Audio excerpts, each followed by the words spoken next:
Muhterem cemaat, istediğinde çalışmalar oynamış olarak böyle bir şey kitap tezler. Hayır efendimiz mesela bunda. Benim yanımda kuptan kalır, oraya girdi, bunda yıllar tübek tarafı ilerlemişlerini tırnayaktan ilerleyip yüzlerine para verenler sıvıcı etti. Bunda yıllar Tatarlar, gadette içtimai yarışmalarına girgen Tatarlardan ayrılmışlardı. Hemen mesela bir gadı, bunda cevap alıp varsa da ziyalı kişiler. Mesela Kıbrıs'tan bilen, şuna göre bunda yılgan Tatar inteligentsiyası etsek. Bilgili bizge hazır olğanda da çıkışlar doğrularına gerek ulaşacak mı? Biz ortada söyleşiriz. Ama avul tarihlerini öğrengen vakitte kilip şıkkan payı bilesilerinde oradan söyleşe başlamak gerek. Buna kadar көп kine avul tarihleri yazılgandan son anlaşıla başladı. Ayrım avul tarihleri yazıp kine işini bitirip bulmayın. Çünkü yerlik meselesi var, hem türlü avulların birbirine beylilik meseleleri var. Avullar bir vakitte de birbirisinden ayrım üniversiteyse yaşamaganlar. Ayrı orunlarda, mesela Kıbrıs Başkıstan'da bulgan jiyinlarda, halk paylaşatılan bulgan 50-60 avul katlaşkan jiyinlarda. Bunlar barısı da bir tübek, birleşmeler, bir yönelişte. Hem bilgili alanın barısında tarihi jirligi var. Bu birleşik yaşamının o biraz tanıtılgan, lakin yalanın iskatçılığı mümkün. Sizler şu közlükten min edip giderken oylagan tema, o tarihte yazılan vakitte kayber bizden közge bir çalınmagan yavaş şahanatlarını kullanma meselesi. Şu şahanatlar arasında bir ehemmiyetli şahanat var, o Tatar dastanlar, episler. Bizde bir köp tügül, ama bizden öyle zapas var. Mesela, barımızda da bilgili olan Şura Batar dastanı, o Kozan Tatarlarında kısa ve versiyası saklangan. Ama şuluk dastanının var Kırım Tatarları versiyası, hem Urmuya'daki Dabruja Tatarları versiyası. Kazakistan'a baksanız, siz Şura Batar degan dastanını bir 400 betlik kitap kayıtında görürüz. Onlarda da var, Kazakistan'da da var. Hem bu dastanın geroyu Şura Narekov, real şahıs, o bütün cebede yergen şundakta. Çünkü onun tüp kabilesi, Organ kabilesi, o Kazakistan'da yaşayan. Lakin Organlar bir vakitte Kırım'da da bulgan, Asim Kandağı'nda da, Astrakhan'da da bulgan, Kazan Kandağı'nda da bulganlar. Çünkü onlar şuluk kabilenin kisekleri. Buna şuna göre tarih yazılan vakitte şuşa dastanlarını koyup siz burunlara Tatar tarih kapağına gelip çağırmışsınız. Ben sizin itibarınızı yönelten bu dastanda birek de Kazan Artın'dağı Tatar olan tarafı ilengeninde o gerek bulaşacak. Koragıca, beyaz yapıları şuna bilinmeydi. Aynı başka bir yönelişe gelsek, Tatar'da hem Başkırt'ta saklanan Tülek hem Suslu dastanı, bir ehemmiyetli dastan. Onun en birinci versiyası, 16. asırda yazma çıkanak olarak Mirqasım Osman tarafından Kırkırlı Fendi'ye yerleşke, onun tilden yazıp alınan versiyalar da var. Başkırt'ta kıskarak, Tatar'da uzunlarak varyantları.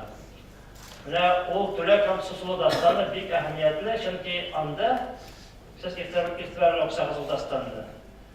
Kelip çıkan vakit Başman degan isim. Hem Tülek hem onun turunda yazılan orunlarda ko'rnak bir ilimdeler, Başman degan şahıs bilen.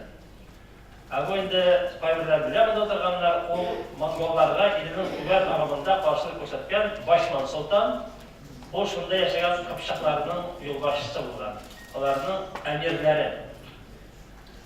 Ve tarihi yaktan paragan vakitte bu Kıpçaklar, Tünçağız Kıpçaklar diye atarlar. Onlar Xorazm'ın tünyakta yaşayanlar, Aral boylarında, Kaspий boylarında, hem yakın bulganlar İdil Bulgaristan'da.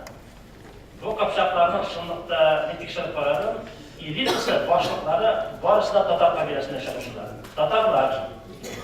Tatarlar.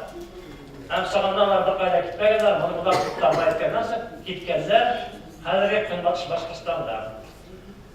Yani текшеріп қарағанда жоқ археологтардың.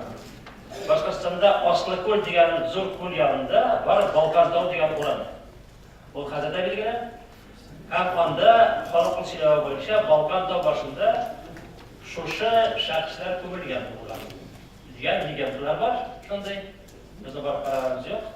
Башман сұлтанның өзінің башқаласы қазіргі Оренбург орнында болған Ақтөбе шәһәрінде болған. Мағлұматтар Құлсалда бар. Рыжков 18 ғасырда барғанда Рыжков яза, мұнда бик көп қабір таштары бар. Һәм шонда Башман сұлтанның қабірде барлығын ona халық сөйлеген болған. Ол таштың бірсі де жоқ қазір. Мен ойлаймын, русылар аны илеп түзегенде негізге салғандар деп, шонда қойғандар. Біздің тарихының ішлары табасығыз келсе, шолар артында да барасы болар. Шошы дастандар һәм әпіс артында да. Шундай ук әһәмиятлі бір мәгълүматлар бар. Барлығы деген болады Идегей дастанында. Ешқана біздің халық тарихтегі басылып шыққан Идегей дастанына ол барлығы да белгілі қолға алуға болады. Әмма ол дастан бірінші мәртебе табылған Күнбатыс Сібірде, ол Сібір татарлар арасында шыққан дастан. Әмма Идегей дастаны бүтін түркі халықтарында бар deyildi. Ол Қырымда бар, кесегі. Шолақ дастанның зор іліші бар ноғайларда, қозақларда бар шолақ дастанның зор іліші. Алардың бар түрлі версиялар, шағыстырып барған уақытта бек көп қызық әйбірлер табылған шошы дастанда. Мәселен, анда шондай жолдар бар. Қара Ұжа, Арғын бәй деген жолдар бар анда. Мен айтқан Шура Марыковның бабалары шошының білен бәйді. Яғни ол Идегей дастаны білен башқа татарластандарын қошырға бұла, һәм шондан соң анда тарихи мәліметтері іздеп табылға бұла. Олар тарихи бойынша. Дұрыс айтқан уақытта бұл іш татарда бек іштенмеген. Біздің дастандар, эпостар, тіл, филология ашылынген, тарихи іштенмеген. Алға таба сізге әктебәрі тілі керек, байбірлерге һәм болған текстардан пайдаланып болса да, ақтарышқыны өзіңіздің ауылдап тарихын істеген уақытта даштарға таршыға керек шошы шағанатқа. Көп кіна шырапта ол легендар шәхістер реал тарихқа барып таша. Бірінен мысал кетірем сізге. Күнбатыс Сібірде Сас татарлары деген татарлар арасында істеген уақытта, онда шондай легенда бар халық арасында. Мұнда татарлар келгенше Уақ Сапыр деген халық яшаған деген. Аманда татарлар келгенше олар білен өзара соғышта болған, сағынан ол халық татарлар тарапынан етіліп жоққа шыққан. Ләкин келген татарлардың арасында анда Илек Батыр деген бір шәхістің есімі еске алынды. Әміне шул шәхісіне қарасам, ол шәхісінің есімі Башқұрт болып берген сағынан Табын қабилесі шәлересінде бар Илек Батыр. Табынлар енді аларатына кетсе, олар Алтайға барып ташалар. Міне ол шуна қараған уақытта көрілі процесс. Алтайдан түркилері бұл, башта көшкенлер Күнбатыс Сібірге, ondan шыққанлар Урал бойларына, һәм ondan сіліп шыққанлар Табын қабилесінің кезектері бар, хәтта біздің қазіргі Яшыл Үзен районында бар, қабір таштарында Табынлар деген кісілер бар. Көшіп келгендер. Демек, дастанлар, шәжірелер барысы бірге бәйлеп қараған уақытта бізге яғам керектер тудыра, тарихны аңлау үшін. Шуңа көрә бейсінің барғызында шақырам, шошы түрлі шығаратларын да табырға һәм үйренуге тырышырыз. Халық арасында қайбір қатарда қайбір нәрсе әлі сақланған. Бұлар неге әһәмиятті шығарады. Мен сізге сөйлеп тұрмас едім, біз бек бәйлі ұрыс шығаратларына өзімізге біздерге табырға керек. Шунdan келіп шыға біздің тарихның тиран қатланлары. Әм сөзімнің ақыр еттірәді мен шынай тұрған өлем. Ертегілі сілерді отырды журналына екті бар етегіз. Бұлығызда бар журнал. Ол Татар Конгресінің ярдәмені нәшір етілешек олға табады. Алла көрсі материалдарымыз жібәріңіз, біз бастарға әзір. Әмі журналда артында берген стандарттар негізінде техникалар іштегі журналда, мақалалар негізінде. Biz sizden makallar kitap alabız, rakı gideriz.